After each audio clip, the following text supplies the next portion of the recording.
ஏன்டா பிறந்தோன்னு நினைக்கிறப்ப உங்க அம்மாவை நான் சந்திச்சேன். என்னோட எக்ஸாம்ஸ்லாம் எழுதுறதுக்கு ஒரு ஸ்கிரைபா தான் அவ வந்தா. அவ சொல்ல நான் எழுதுவேன். அவ சொல்லி தான் தெரியும் நான் அழகுன்னு. அதுக்கு முன்னாடி வரைக்கும் அழகுக்கும் நிறத்துக்கும் எனக்கு அர்த்தம் தெரியாது. திடீர்னு ஒரு நாள் என்ன பிடிச்சிருக்குன்னு சொல்லிட்டா. மனசுக்குள்ள அப்படி ஒரு வெளிச்சத்தையும் வானவெடிக்கையும் அன்னைக்குதான் நான் பார்த்தேன்.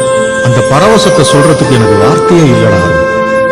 குருடனுக்கு நிறங்களை பார்க்கற சக்தியே காதலால மட்டும்தான் கொடுக்க முடியும்னு அன்னைக்கு நான் தெரிஞ்சுக்கிட்டேன். அதுக்கப்புறம் எங்க 2 பேருக்கு கல்யாணம் நடந்துச்சு. நீ பிறந்த, உங்க அம்மா இறந்தா, உனக்கு அழகா 2 கண்ணு இருக்கு, அதால பார்க்கவும் முடியும்னு சொன்னாங்க.